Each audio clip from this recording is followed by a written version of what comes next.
Here we go.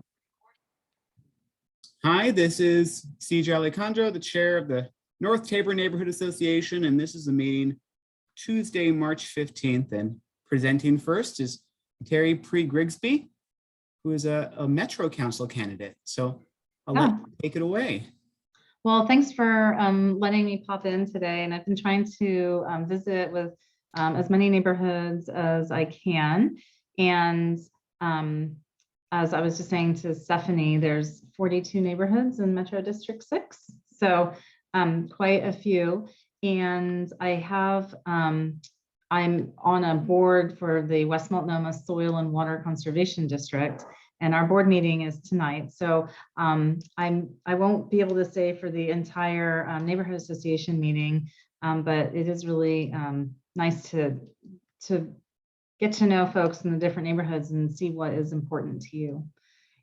So I'll just keep my introduction really brief, and then if you have like questions or issues that you're wondering if Metro is responsible for, or you hope that the next counselor will work on things, I would love to hear that. So just a quick background about who I am. I have lived here in Portland for about 25 years. I came from Virginia originally, sight unseen, but I fell in love with the Portland metropolitan area right away. I was able to get an affordable apartment in a safe neighborhood.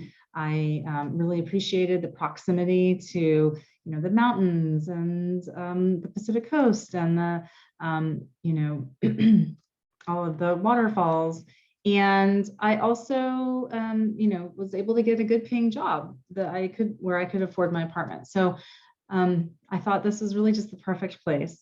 And now, fast forward 25 years, and I'm just really frustrated and disheartened by what we're seeing throughout our region, and especially in Portland. So we've got homelessness crisis, we've got litter harming our neighborhoods and our small businesses, and what I consider to be a lack of government accountability and transparency. A little bit about my professional background. So I have over 20 years of experience as an environmental leader. I'm the executive director of the Triangle Creek Watershed Council. And as I mentioned, I'm on the West Multnomah Soil and Water Conservation District Board, and I'm chair of that. So I, spent the last 20 years working with the private sector, but also a lot of nonprofit and government agencies in different levels. So city, county, regional, state, agencies to get things done on the ground and to really make improvements to our watersheds for wildlife habitat and water quality. And so I have that experience. It's necessary to try and identify regional solutions. Metro's responsibility is over the entire 3-county area. And so something that I bring to the table is that I have experience working in all 3 counties, and I'm often, bringing more than one county together to work on a project, like a transportation project, or a culvert replacement for a creek or a stream. And so, I've been working with our communities to identify solutions, and I will use that experience to identify the best solutions for the trash accumulation, greenhouse gas emissions that are impacting our most vulnerable communities, and also those urban heat islands that last year literally were killing people. And these are environmental crises that I believe require urgent action, and I have the skills and experience to address those. I also have experience as a former oh yeah, I can do that. So I just saw Lars's question in the chat. So I worked as a senior performance auditor under Secretaries of State Bill Bradbury and Kate Brown, aging myself a little bit by mentioning those names. But I worked for many years looking at state agencies and ensuring that our tax dollars are being used wisely.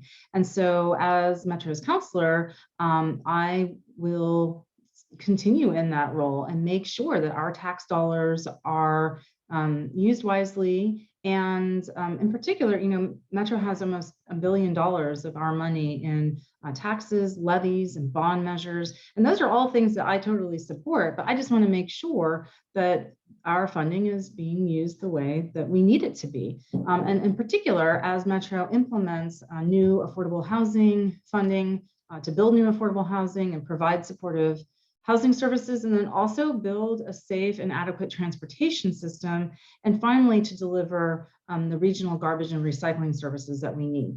And they are responsible for picking up garbage in our public areas.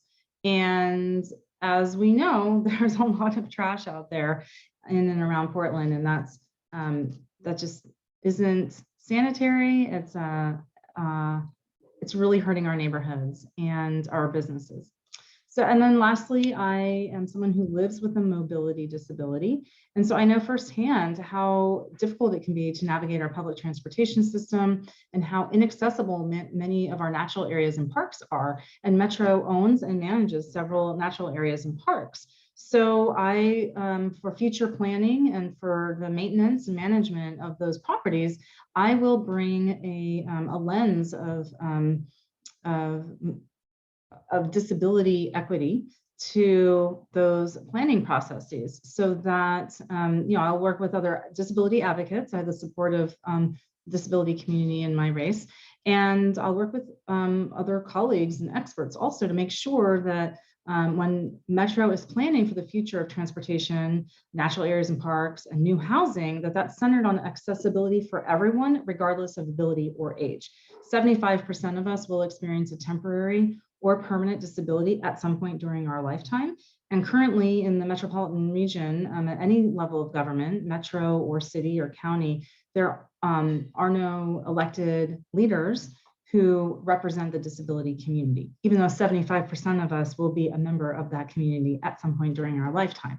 So I think it's really important that we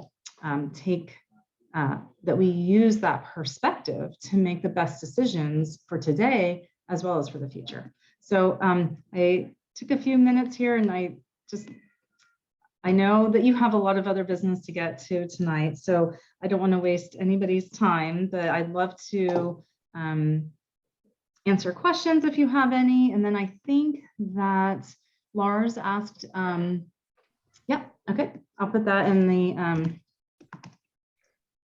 chat here. So it's Metro Council District 6, my website.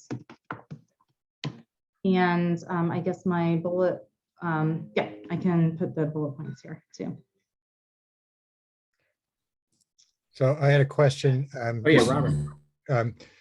So this is Bob Stacy's seat. He resigned, right, for health reasons, I think. Correct. So is this for a full, is it 4-year term, or are you completing? It is not. It is to fill the remaining 2 years.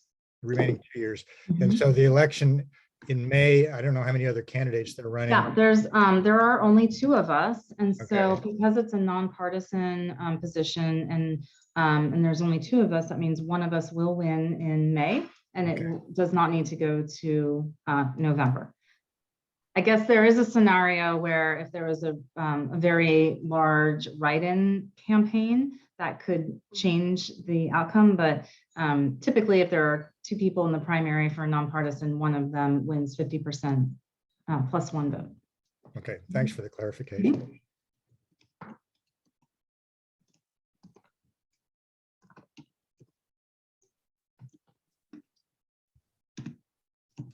I guess I'll point out, Bob Stacy did come talk to us Oh, great. in person. It was way pre-pandemic. It could have been 4 or 5 years ago. I'm not sure. But anyway, he did come to one of our meetings, which we appreciated him taking the time to do that. So, Oh, that's really great. yeah. I appreciate that. Like I said, there's 42 neighborhoods in the district, so it's difficult to visit with everyone, but I think it's really important to at least understand what the issues are in all of the neighborhoods. Oh yeah, Stephanie? Stephanie, did you? Thanks for coming. I really appreciate you going. Yeah, I did. Let's see. Can you hear me now? Yeah. Mm-hmm. Okay. I really appreciate you telling us in a quick way some of your experience, because it sounds like you would draw on absolutely every bit of it in a metro position. I think so. And I am just wondering at a kind of heart level, Mhm. you know, a lot of what we talk about in our neighborhood is the parts that we, you know, that cause us consternation or that we wish we could fix or do something about, that kind of thing. And I think that the trash and the, you know, change in how beautiful our city is definitely a piece of that. So I'm curious about how we go about Yeah. recovering the city we once loved that Yeah. has been through a lot in the last few years. It really has. So I'll just speak about trash because I have some ideas that could be implemented really quickly. The first is the Metro's RID program. That's a regional illegal dumping program where they pick up things that, you know, illegal dumping or trash. And so I spoke with the counselors several months ago, and they actually paused that program during the beginning of the pandemic for quite some time. I think over a year and a half, they completely paused it. So the trash accumulation that we see now, you know, is really a result of them stopping that. So I was disappointed to hear that they stopped it, but that also means that there's an opportunity to, they have restarted the RID program. And I think that, you know, as next Metro counselor, I would further expand that program and make sure that there are enough crews that who can safely be able to go out and pick up trash in our public areas. I also have heard a lot from neighbors and business owners that that they find dirty needles on sidewalks and in parks in particular. And so one thing, so Metro has 2 locations for needle drops, those sharps containers, and that's at their 2 transfer stations. And those are really far away. And the county has some locations in different neighborhoods, but there just aren't that many. And so, you know, ultimately we would want to help folks, you know, if they have addiction issues to get the help that they need. But, you know, there are also people who use needles for medical purposes. And there are a lot of people who need to use needles on a regular basis. And so I would increase the number of sharps containers and places where people can take them. So you don't have to drive 45 minutes to a transfer station. And I would also bring back the large item, like there was an annual neighborhood level large item pickup that Metro used to run. And they don't do that anymore. And every neighborhood, every person, myself included, that I've talked to really wants that program to restart. And this can be a special, you know, this is an example of where considering all abilities also comes into play, and you know, all socioeconomic statuses and all abilities, because you know, it is difficult to get large items to one of the transfer stations. You might have to borrow or rent a larger vehicle. If you're like myself, you know, I have a mobility disability. I walk with a cane or a walker, and it was due to a spinal injury. So so before my injury, I could have helped carry, you know, a couch maybe somewhere, but like I can't do that anymore. And my elderly neighbors cannot do that. So having something that's accessible and close by and on a regular basis that we can depend on is really important. And then the last thing I would do is that that's true. That is what I keep hearing, Robert, is that, you know, the neighborhoods, there has been a significant change, as we all know, in the cities, the way that they support and work with neighborhoods, and this the cleanups is a big issue, and the neighborhoods just don't have the funding to do that. And then the last thing I would do is look very carefully at the capacity of our trash and recycling locations here at the transfer stations. My understanding is that we are getting to maximum capacity pretty soon. And so sometimes we do ship our trash and recycling somewhere else. And I don't think that is responsible of us to just ship it out. And I think that we can, you know, try and identify ways to increase the capacity, but also maybe work with folks and neighbors and businesses to identify ways to, reduce trash and maybe increase composting where it's not an option in all of the 3 counties. Or recycling has been a really hot topic because there's some items that can be recycled curbside and some that cannot. So I would look more carefully into that. So Ross, I know I'm like using all of your time, so I don't want to take too much time, but I see Ross has his hand up, or her. I can't see a photo here. Ross. Yeah, thanks for coming and presenting to our meeting. And like most residents of Portland, primary interaction with Metro is the trash delivery and the transfer station. What are some of the other functions of the Metro government, and how do you? Yeah, that's a good question. So those of us that are parents, probably at some point now or before, CJ has a question also, but they run the zoo, they run the expo center, they're called like the big 5 performance venues in downtown, and they have a lot of natural areas and parks. So they purchase property and then they manage those natural areas and parks, and then they do transportation planning. So they have the expertise to look ahead at what our tri-county area, and actually they work with the 4th county up in Vancouver, Clark County. So they work on planning for all 4 counties for transportation, and that's highways and also local arterials. And I'm personally in favor of, I believe that we should be investing more in our local arterials and trying to get cars off the highways that don't need to use the highway. There's some like freight, we hear a lot, freight should be able to use the highway, right, to get up and down. I don't know if they manage loan for cemetery, but I think that they do maybe manage more than one, maybe like a pioneer, those older pioneer cemeteries. But I think that they need to be focusing more on local arterials.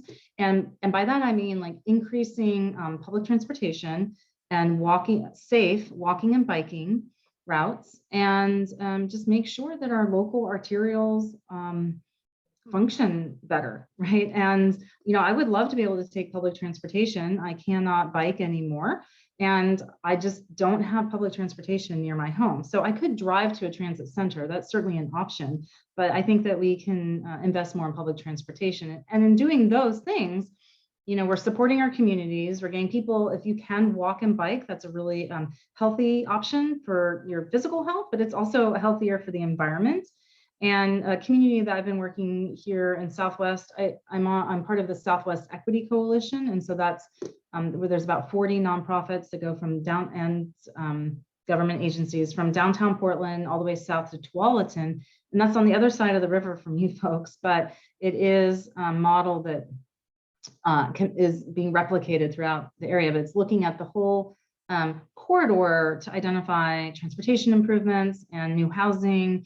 And what we found is that those neighbors that live really close to I-5 and Barber corridor, the Barber corridor here, their life expectancy is 7 years shorter than the average Portlander. So that's a community that I'm working with now to identify ways to improve health outcomes through planning. And then the other thing that Metro works on is housing. So they do not build new affordable housing or provide housing services, but they are the ones who are collecting the money to do that.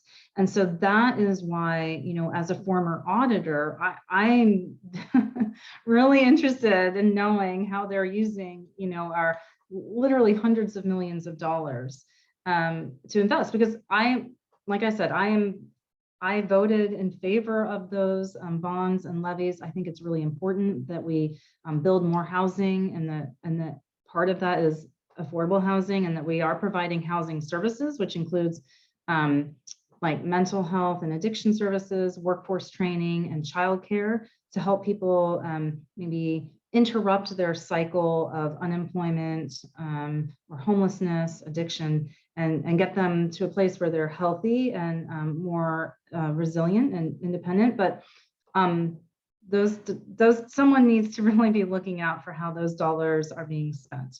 And I will bring that accountability to Metro, that it's a different skill set than what is currently there. CJ? Yes, hello. Speaking of child, I see your 6-year-old. Hi. this is my, My name's Terry. Glasses on because I yes, got a fake phone. yeah, Maverick's got lots of toys. I Oh, wow. last Nice. minute situation with my co-parent that I found out about 10 minutes ago. So I have a child here. So I'm gonna pass off the rest of the chairing to our vice chair, Ross. Thank you Okay. for that. These are foam chainsaws. They are a little chain. Oh, nice. You can They're do a very lot with cool. those Foam guys. chainsaws. I know. Terry knows a lot about environmentalism. They probably talk about Yeah. the industry in Portland, but we'll, I really appreciate you coming on my behalf. Yeah. I'm gonna be like, since I'm recording, I'm gonna be on still muted, but I'll be in the other room doing bedtime stuff. Okay.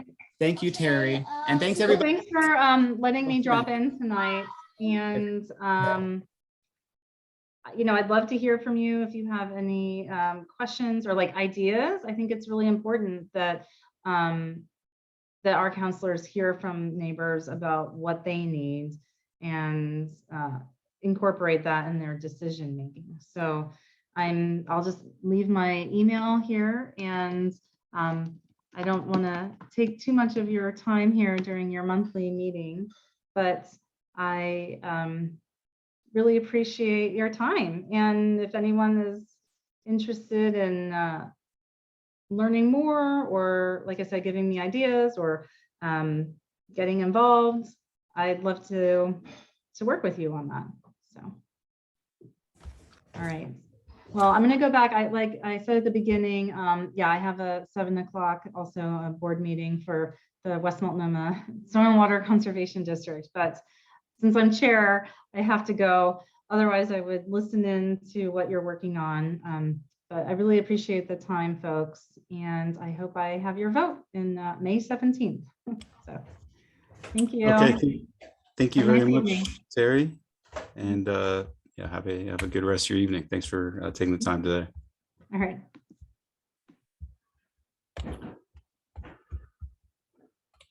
All right, so I guess we mostly know each other on the call here.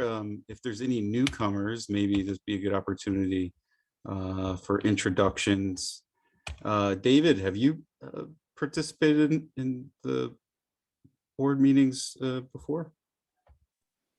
I was at a meeting back in the fall, Okay. so this will be the second time I've been here. All right. Well, welcome. Thanks for joining. Thanks. So looking at the agenda, our next item of business is to approve the February minutes. So Sarah, do you have? I know you sent those around after the last meeting. Is there any commentary or corrections that anybody would want to bring up this time?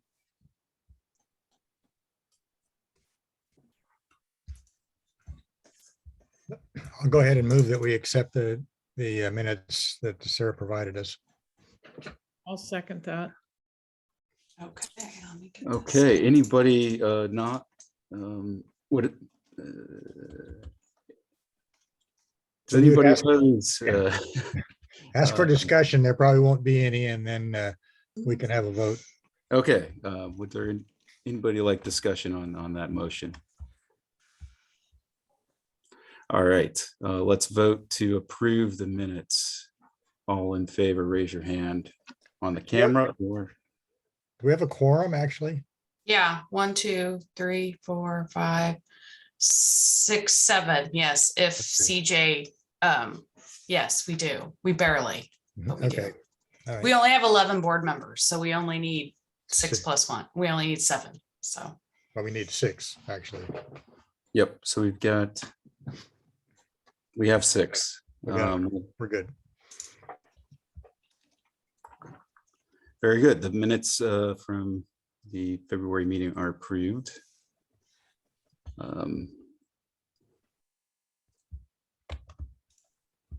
So next on the agenda is a communications update. Maybe Sarah, do you have any updates from communications? I don't, but I am currently working on teaching myself WordPress so that I can get all of our meeting minutes up to date.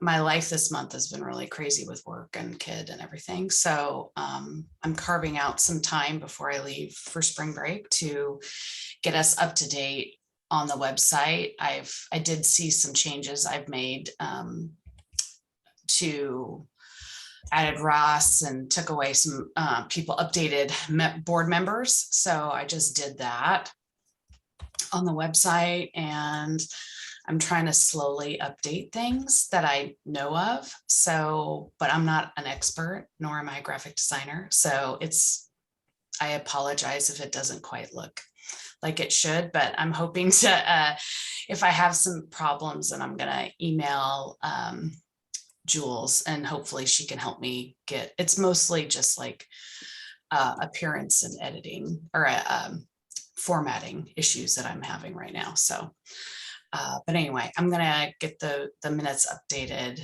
posted up till February. So, and then go from there. That's all I have updated. Okay, that sounds good. I think I am in the similar boat to you as far as WordPress skills. So I made some updates to the land use and transportation page to make that a little bit more current with our current not having an active land use and transportation committee. However, I did sit in on the Southeast Uplift land use and transportation meeting last month in February, which was kind of just in a reintroduction of that group, which has been fairly inactive for the past year or more. But Machu, I'm blanking on his last name, is chairing that committee, and there's a meeting next week, which I'll plan on attending as well. There was a presentation by one of the neighborhoods or neighborhood association board members, I want to say the Foster Powell area, on community blanking on the term that was used, but a proposal to PBOT, Portland Bureau of Transportation, to kind of empower neighborhoods and local blocks and communities to implement transportation safety improvements in their local area, whether it be on a street, by adding some features within the roadway to calm traffic and to alert folks of and kind of slow the car speeds through different streets. So that's an initiative that he's working with Hardesty's office to try to get some funding and a program stood up within PBOT to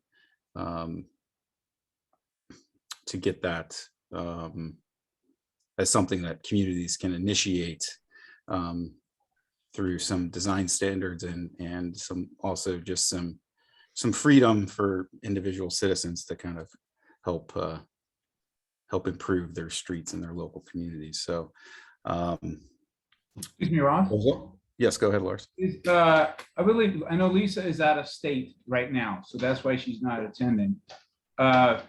Is she? I believe she's still on the land use committee, or I stepped off that, so I don't know. And you're right, that it's been very no activity has been going on for some time, but I think she's on that too. She was, or I don't know. Yeah, I think she's at this point our official liaison to the committee. But I have an interest as well, so I'll try to Yeah. fill in as well as And so if both of us are able to attend, I think that works out as well. But I'll continue to try to attend as I can. So, and I'll research that information and hope and get some links or whatever documentation. I might need to reach out to Machu to get that. I'm looking through my emails right now. I'm not finding that presentation, but I'll try to get that information included to you, Sarah, so you can include it in the minutes. That'd be great. You can just email me and I'll just add them to the meeting minutes. And then if there's anything that we need to put, like if we want to advertise, if anything comes out of that, then if we can always add that to the land use section or front page or whatever comes up. Exactly. Okay. That sounds good. I have a quick question for Sarah. Sarah, regarding communications, I was kind of searching for my the email with the last month's meeting agenda or minutes, whatever. And I had been switching to a new email. I think are you the person I should be confirmed? I can be. I've kind of somebody was, but somebody was. Yeah. So I can. I noticed that I need to go into our host Papa and take out some old emails and add some new ones to the board. And so that's where it's on my list along with web stuff right now to get kind of caught up before I leave for a week. So I'll do that. I'm sorry that I kind of dropped the ball, but my life's been really kind of crazy with working as a mom and trying to figure out my schedule. I don't really kind of have one. It's kind of like I work and try to juggle kid and home and everything. And it's kind of sometimes a challenge for me right now. I'll just shoot it to the whole group, to the whole board that way. Awesome. Okay.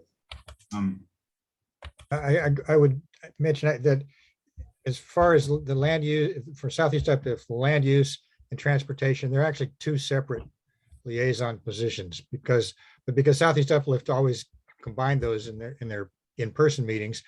We usually sent two people and it overlaps a whole lot. So if Lisa is officially still the land use person, I guess we officially need a transportation person to represent us. I'm not sure, Sarah, do we have anybody named specifically for that? So if Ross wanted to be the official, or official or not, anybody can attend the meetings. We just need somebody to report back. Yeah. So if Ross wants to do that, totally fine. I don't have any bandwidth right now, so I'm trying to do communications and I'm just saying, anybody can. It's on Zoom still, and so anybody can log in and participate in the meetings. I'm glad we've got somebody to do that. Yep, I'm on the email list, so okay. I'll self-nominate. I don't know if that requires a vote or not. No, it doesn't. Not really. Okay. So that sounds good. I apologize, but Patty, I skipped over the treasurer's report. Okay, here we go. We have $2,498.63 in the bank account. And we've had some couple charges. One was for Facebook, another one for Facebook. I'm not sure why there's two. And then another, it looks like we're getting a monthly MailChimp bill for some reason, but maybe that's just the way that goes. I'll have to talk to Julie about that. Yeah. That'd be a Julie question. I don't have anything to do with those things. No, I'll talk to Julie about that. So, yeah, so that's what we have. You got the total there, Sarah? Yes, I did get the total. Thank you, Patty. Okay. So that aside, I did go by and pick up the mail today at Southeast Uplift, and most of it was just things that could be recycled, but there were a couple things in there. One was a few of them were Airbnb, requests. One of them was another notification of the group of houses that are going to go up on Burnside and the tear down of the old house. And then the other one was, oh, something down here on 52nd. I'm going to show it to Robert tomorrow. But I don't think most of it really needs our attention. There is, however, hold on, let me grab something.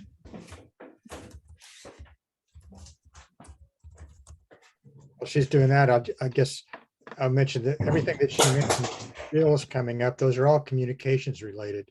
So we should be able to just keep track of that and you know, be able to tell Southeast Uplift, this is the communication stuff we spend our communication money on. Right. Right. So the piece that I'm talking about here now, Robert, you're on the screen for some reason. On March 22nd, I was going to stick it up here for everybody to see, but Robert, you're on the screen, so take your mute on, mute yourself. Anyway, it's another meeting that anybody might want to attend or look at. It's going to be on YouTube. And it doesn't really say exactly what it's about. BPS Equity and Engagement Update Briefing. This doesn't really look that important or exciting, so anyway. All I can see is you, Robert, so I'm not sure how to get you off of here, but. Change to gallery view. You're probably on speaker view or something. No, you had your mute, you were had your mute. You're not muted, so whenever you speak, your face comes on full tilt. All right. For better, for worse. Okay, I'm muting myself. Can I ask a question real quick, Ross? Yes. Related to funds and Southeast Uplift, since we covered both those topics in the last 2 minutes. You're right there on the agenda. Great segue. Okay, that's great. Patty, I just wanted to note, and I'm not sure if we were aware of this, but since joining the Finance Committee through Southeast Uplift, I also learned that we have $1,060.29 that FCUL is holding, and that's covered under their FDIC protections, their 501c3 status, but didn't know if we were aware of those funds, or if that was actually counted in the money that we have. No, I think that's the communications funds that we're supposed to be getting. These correct? funds are untouched. They have nothing associated with them in terms of payment or I guess they were just considered NTNA general funds. Oh, no, I haven't gotten any notification of that. So no, how do we have to apply for it or what? No, it's ours and we can take it fee-free. Yeah, but anytime. you have to get it somehow. Yeah, exactly. I think it's, and I can double check about that in terms of how we get it, but I think we just reach out to Southeast Uplift. Okay. So I'll double check. I could do that. Or So you, I have never heard about any funds other than what we have in our bank account. Now, they may have a holding account for communication funds. They come in from the city. They may hold them in an account and then dish them out to us, or they may be required because there are financial fiduciary or whatever you call it. They're our sponsor. They may be required to have a cushion of money in an account someplace in case we overextend ourselves. I have no idea, but it would be interesting to find out where that money came from. As far as I know, we've never drawn on any other accounts other than we just get our communications money from them. Yeah, it was communicated to me that they don't know exactly what it came from, and I'm not sure that I trust Southeast Uplift books to know exactly where it came from, but I can dig a little further on that. But they did say it's likely that it was some sort of donation that someone made in the name of North Tabor Neighborhood Association, and that it's just money that is available for only our neighborhood association to use. Well, we should get it so it doesn't sunset somehow and disappear on us. Yeah. Kim, how much was that? I want to document that in the meeting minutes. $1,060 Okay. and 29 cents. sense. Okay, I have it in the meeting minutes, so we can look back.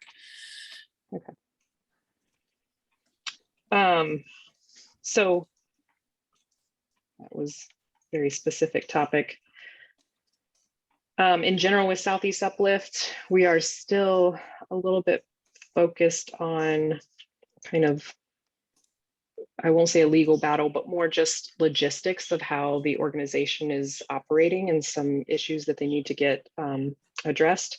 So we covered an update to the bylaws that they reviewed or proposed to the board group. And so that will, all comments were due last Saturday. They will be voting on that at the next meeting. And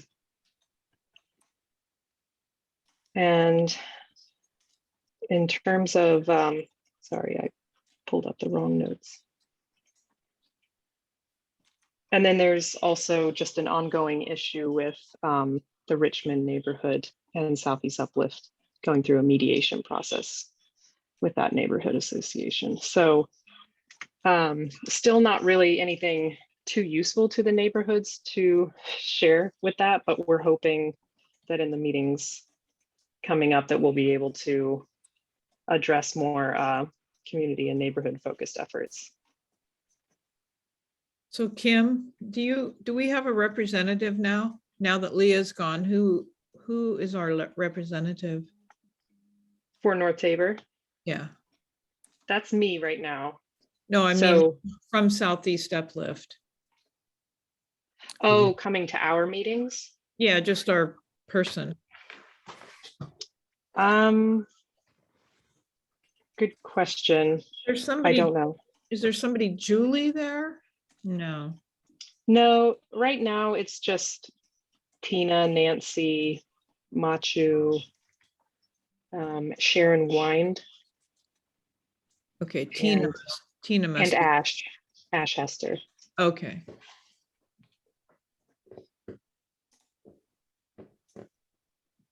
Those are kind of, I think those make up the executive committee. I would imagine it's someone from the executive committee, but I can ask.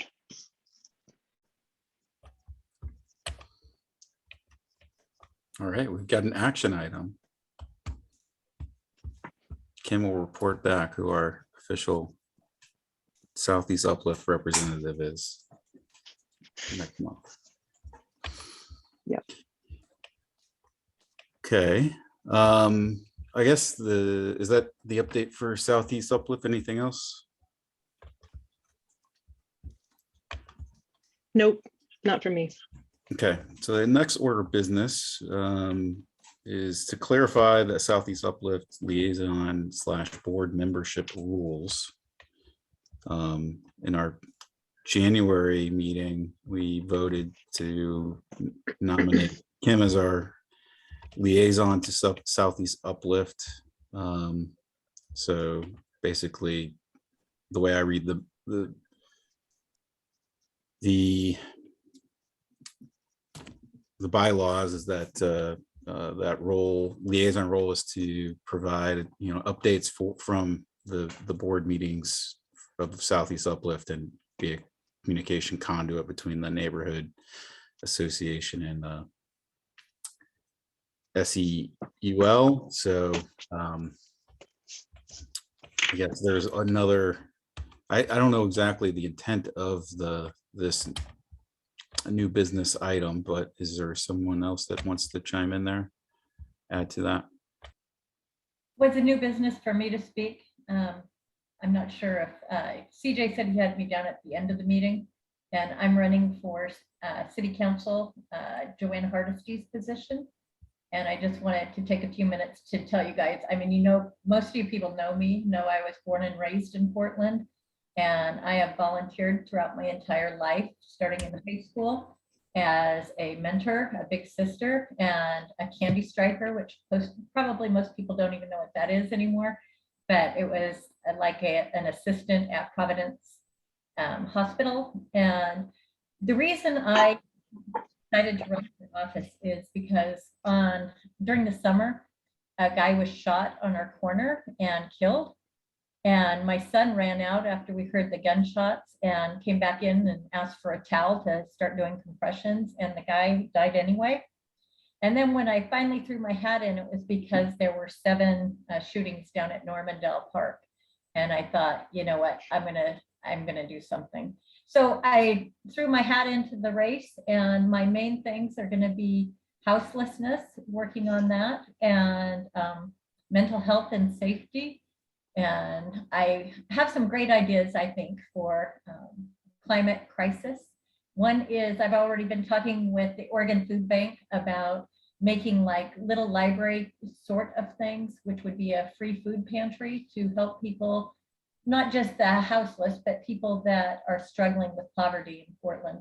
And I have some ideas of bringing back Fairless Square and reinstituting programs that worked really well while I was growing up, such as we used to have safety teams that rode the Max, and we didn't have the sort of problems we have today. And I also want to revitalize downtown Portland. I worked in downtown Portland for 30 years in the legal field, and I've gone down there recently, and I think we could revitalize it by having safety and mental health support. And also, you know, it's difficult for people to get downtown when the parking, when I quit working at a law firm downtown, it was $30 a month to park there. And if you can't get employees into downtown, the businesses are going to suffer.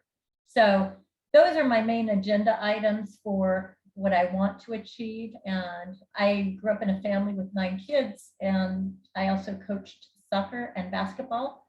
So I think I have a really good team approach and can work well with a variety of people. And I had to do that in the law field forever, and had to deal with time constraints and conflicts. So those are my main issues, and I'll put my my website here so you guys can check it out. It's Kim Cash for Portland. And if you have questions, you can always email me, and I'm around here. I volunteer here and have volunteered for our neighborhood association for years and been on the communication committee. And I also volunteer for the SCBWI, which is a Society of Children's Book Writers and Illustrators. I have 5 published books, and I just wanted to do something to revitalize Portland. Also, after the pandemic, it's been really kind of decimated downtown. So I just wanted to take a few minutes to tell you guys why I jumped into the race, what I hope to achieve, and if you have any questions, let me know. Okay, thank you very much, Kim, for that. We'll open it up a little bit for any questions for Kim. What do you think about the proposed city charter change, which if it went through would probably curtail your term? Yeah, you know, people have been asking me what I think about that, and I like the idea. It doesn't really curtail the term because what they want to do is make districts. But, you know, my one concern about that is we already have the neighborhood associations. And when you talk about making districts, a representative from every district, we already have the ability without the charge, without the cost, through the neighborhood associations. I think if we had more support for our neighborhood associations and more backing, then we would have people come more often and people more involved. But I think having one district representative from every neighborhood just kind of alleviates the whole role of the neighborhood associations, in my opinion. Yeah, well, I'm sure you wouldn't have one from each neighborhood association because you're not going to have a council with 90 people on it. No, it's like seven people that they want to have, but it's supposed to be a like condensed districts. I don't know how that would be more successful really than the neighborhood associations, other than the people who are paid and supported more. I think we do have somebody coming up in a month or two to talk about that, right? Is that next month we've got? Next month. Yeah, They're going to come and talk about it. And I think they're talking about, there's like 2 plans right now. And I think one is that they're going to have like maybe 7 people represent the districts, but then they're going to have like 36 other people at large that represents, like, they have these so there's multiple plans on kind of how they want to do it, but they want to have more representation from the neighborhoods. And I don't think they're going to get rid of neighborhood associations. I think they're going to take these, one, they're going to require people to live where they represent, which is the big problem right now, that we don't require that of our commissioners.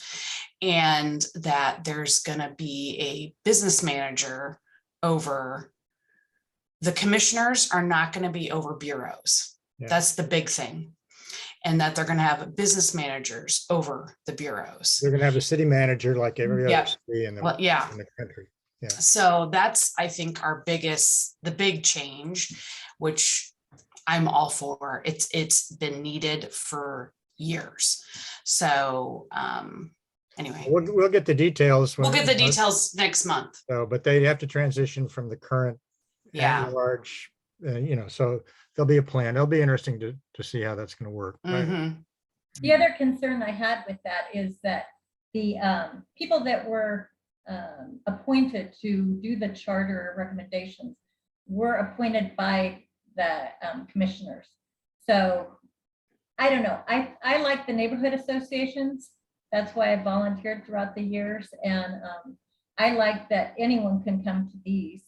You could be houseless and come to this meeting if you wanted, when we had them in person. And I think that the 7 districts, I read the whole proposal, and my big concern is that they will probably get rid of the neighborhood association.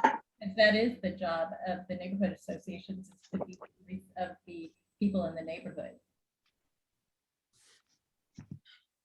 But you'll hear more about it, I'm sure. And I'm sure they had a question and answer time that ended on, I believe it was March 10th. And they were going to discuss that and hear talks about what people thought. So I haven't heard the results of that.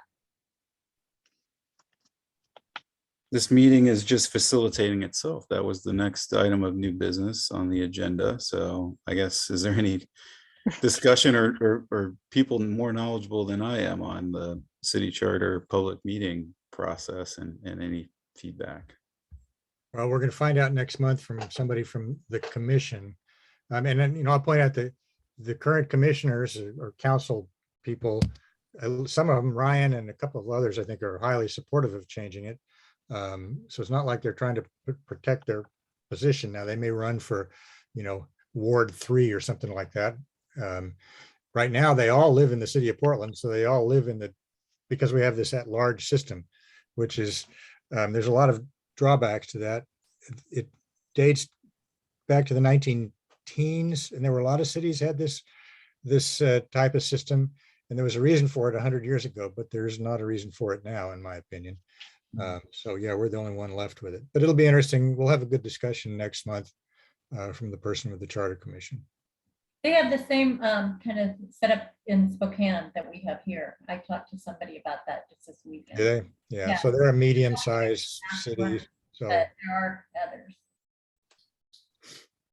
But I do like the idea of people being represented across the whole city. I just wish we had more involvement in the neighborhood associations. Yeah, well, we don't. yeah.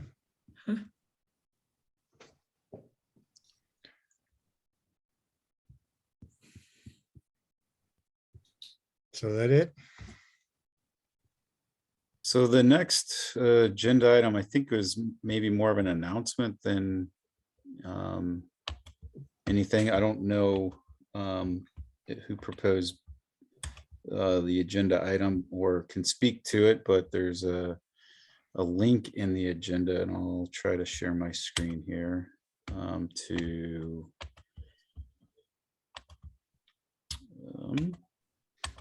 I guess it's to Oh, I guess for the Southeast Uplift, there was some 2022 grant recipients, and this webpage kind of outlines what groups receive those. Ross, this may have been from the last month's Southeast Uplift presentation where these recipients had been presented, the grants were presented. And I think there was a conversation about, let's go look at what neighborhood associations, organizations are applying for and see if any of it is relevant to our neighborhood association or could spark a conversation about figuring out what would be valuable for us to apply for maybe next year. The one organization in our neighborhood, North Star Clubhouse, got 2 grants from them, so kudos for them. I think in the past, like a number of years ago, the neighborhood associations did apply for and got money, like that mandala that's kind of wearing out now, that's on Everett and was it 53rd? I think that was partly funded by a very small grant. They have not been funding that type of project since then.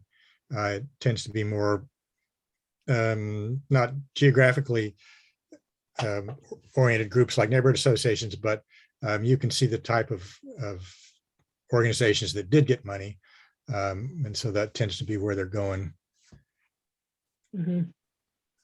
Yeah, it looks like the Sunnyside Neighborhood Association is the only NA that I saw on the list, just going through it, and looks like it's a program for, you know, helping hygiene of homeless folks in their neighborhood. And then North Star Clubhouse, which is within our boundaries, you mentioned, Robert. So good for them. Congrats. I saw that Montevilla Farmers Market got one too, which is neighboring. Great. So I did not come prepared with any announcements. CJ did an excellent job last time with all the, you know, happenings going on in the area. So does anybody have any announcements of fun things that are going on? And then we can conclude the meeting. We have lots of sunshine today. Yeah. If you got The that, sunset is pretty. good thing. Just a heads up, it's Portland Public School spring break starting next week. So Right. there'll be more kids out and about and all that good stuff. So. I guess, And there's just to let you guys all know that remind kids to be really careful in the streets, because I've seen some bad things about people not paying attention when they're driving. So if kids are running around, you know, just make sure they're really paying attention crossing. What was like today when I went to get Nora late because she had basketball after school, like 3:40, the traffic on Gleason and 60th going north south was horrendous. Like Gleason was backed up from 60th to 67th, bumper to bumper. I don't know if 84 was like crazy or what, but I could not, like, even this morning, the traffic on Gleason today was horrendous. I don't know what was going on, but I was a little concerned because about 3:45, Mount Tabor Middle School gets out, and coming down 60th with all the traffic, I couldn't believe how many, I mean, kids are walking everywhere trying to get home, and the buses are trying to turn out onto 60th. It was just, it's almost like you need a traffic cop to let the school buses out to get them out on 60th, because they were sitting there forever and nobody was like going to let them in and make a left onto 60th. And I don't know. I mean, it's, I don't know. I wonder if it has anything to do with, you know, on 60th for some time, the Comcast, you know, they've been replacing poles and all that kind of jazz. I don't know if that's a remnant of that, because that's been pretty disruptive. Yeah, and today there was no construction today on 60th. So usually there has been, and I can understand that. But today was like, it was, I mean, and maybe because I'm not out this late, usually I pick her up early, but basketball doesn't get out till 3:45 when the middle school gets out. So maybe it's just normal for middle school traffic, but I thought it was a little crazy. And I don't know what the schools, I mean, my kid doesn't go there, but I would be pretty concerned as a parent that maybe there needs to be some type of, I don't know, safety patrol to get the buses out. To like get out there and make a stop sign and get the 3 buses that are sitting there trying to get kids out, like get out to the neighborhood. So I don't know. I feel for that, but the traffic's been really I think was horrendous today. Well, I can say from history that anytime after 3 o'clock on 60th, you can go out and look at Gleason and look all the way up to Start Street and there's traffic. So that's not brand new. And it does get more congested when those kids are trying to get, those buses are getting out. And then there's a lot of parents that drive. You know, they don't park several blocks away and have their kids walk. They drive and try to get in there, and, you know. Yeah. Anyway. Well, and it's because they still have their Japanese immersion program. So then they have kids that are coming from, you Right. know, elsewhere. I Right. don't know if anybody knows about this, but the Pocket is going to be the talk of boundary changes to the Pocket. So our kids will not be going to Glencoe. They'll be going to Vestal. And our middle school will not be Mount Tabor anymore. It's going to be Harrison Park. Mhm. And I'm really concerned with that because in middle school, my daughter could possibly walk to school 5 blocks. With the middle school being changed to Harrison Park, she's going to be bused 3 miles away. So I'm pretty, let's just say I was in tears this afternoon after seeing the latest that came out of the Southeast Guiding Coalition. Where is that Harrison About that. Harrison Park is at 87th and Division. at? Oh, Lord of mercy. And yeah, and it's because Harrison Park as a middle school is not full. So they've decided to do this whole big boundary change in Division? this Division? 87th and Division. Oh, kind of back off Division. awesome. And so everybody who is east of 60th, so the Commons is still in Glencoe, but anybody who is north of Gleason and south and east of 60th and the whole Pocket is going to be being bused to Vestal. And then the kids here will also then be bused to Harrison Park for middle school. Now, if they approve that, and they're even talking about, they're talking about sunsetting the grandfather clause, meaning that if your kid is currently enrolled at Glencoe, they will continue to stay there and go to the feeder school. They're talking about moving thousands of kids starting the school year of possibly next fall. And the board is supposed to approve this possibly on April 19th or April 26th. And the big complaint that I will tell you about, I have to tell you this story because the Southeast Guiding Coalition was looking at Southeast schools, only outer Southeast schools. So like Dunaway, who's in Southeast, who is overpopulated and has 99% of the building they not looked at Dunaway. They didn't look at Sunnyside. They didn't look at a whole bunch of inner Southeast schools. They looked at outer Southeast because the outer Southeast schools aren't full. And when they decided to do that, they looked at Lane and they looked at Lent and they looked at other schools, and they decided at the last minute that they were going to look at Glencoe, and they did that this year. And we weren't notified until September that's when Kevin and I got notified that we were going to probably be impacted by this. And I could not believe this. I'm just like, this is just the typical bull crap that Portland Public Schools has done in the past. They listed in this presentation I just went through all the slides with, they listed all the outreach that they did to all the schools, and never once did they mention that they did outreach to Glencoe, which they're affecting the southeast corner of. There's a big chunk of kids that are going to be going from Glencoe. They're going to be going to Atkinson, and their middle school is going to Kellogg. And then there's this chunk of kids over in the Pocket, which is not small. And we are all going to be moved to Vestal and then like literally shipped out. And Kevin and I are having a hard conversation if we're going to keep her in PPS because of that. I was going to say, how about All Saints? Yeah. So a lot of talk and looking at budget to see if we can pull her out. So We're- that's what's going on in the pocket. The parents over here are starting to like go up in arms because they're just like seeing this and they're like realizing what the heck. So yeah, that's what's going on over here, and that's really affecting our neighborhood. Did they say Okay. why you weren't informed with everybody else, why it wasn't listed?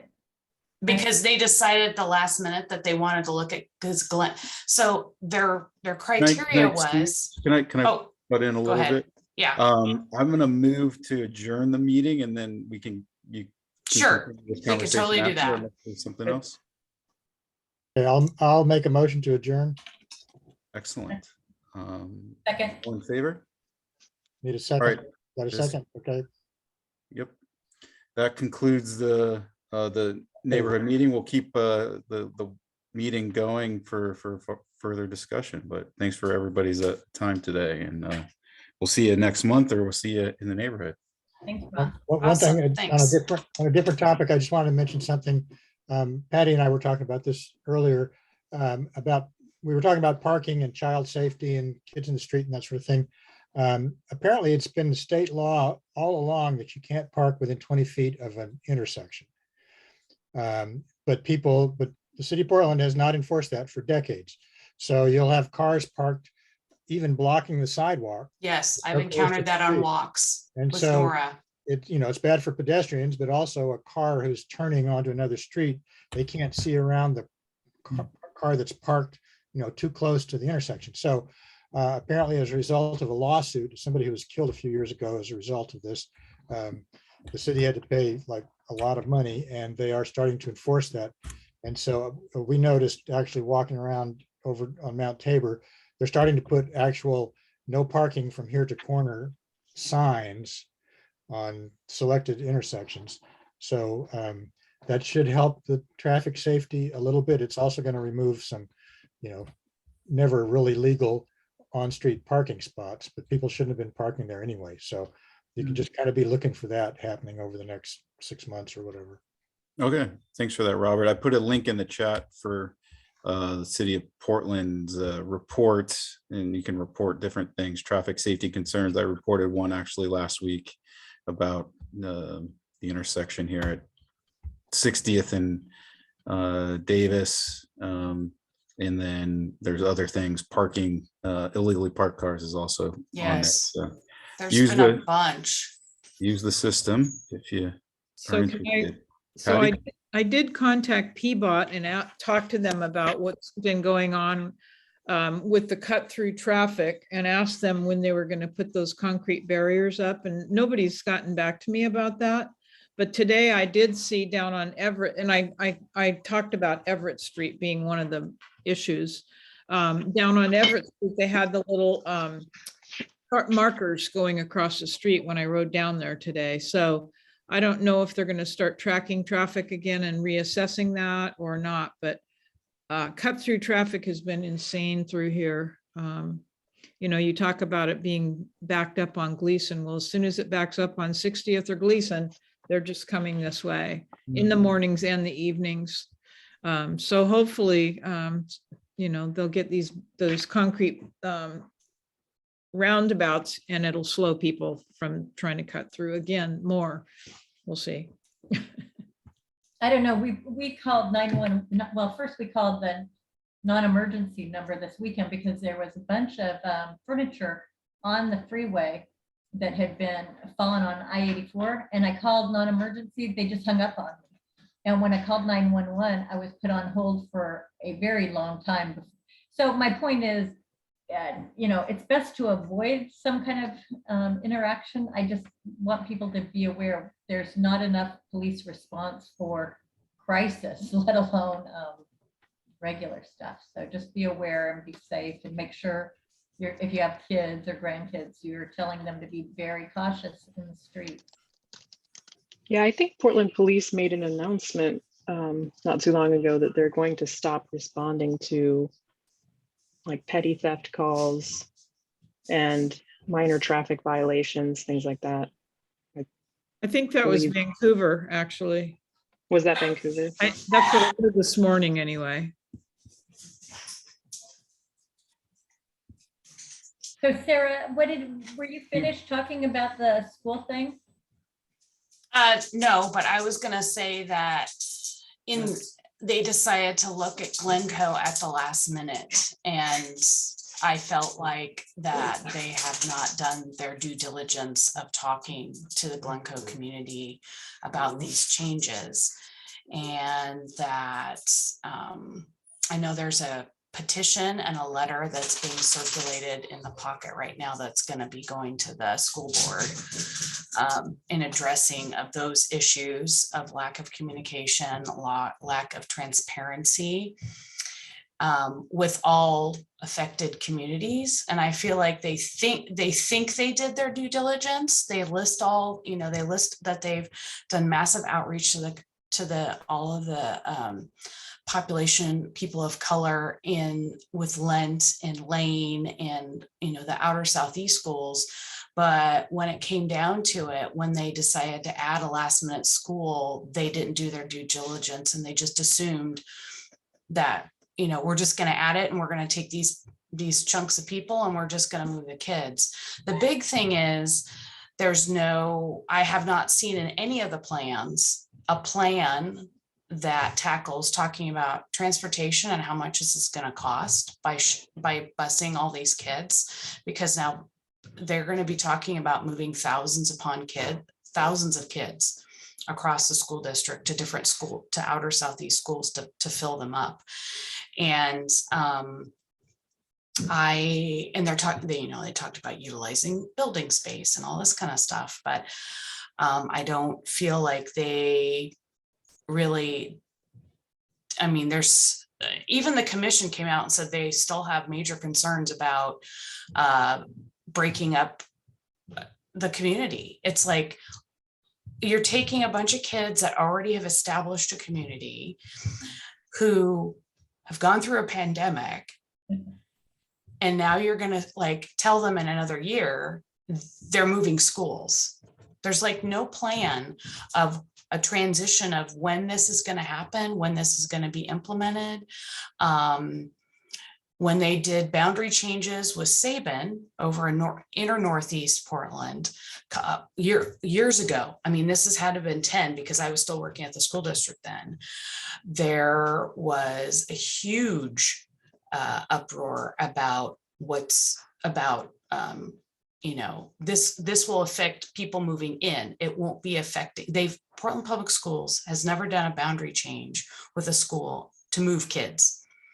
They have always had this, once you're in the school, you stay within the school. And that's my concern, was that there's been talk on the commission of getting rid of that. And then they're going to be moving tons of kids out of a community that they have friends with. And now they're going to go to a new school with no friends. So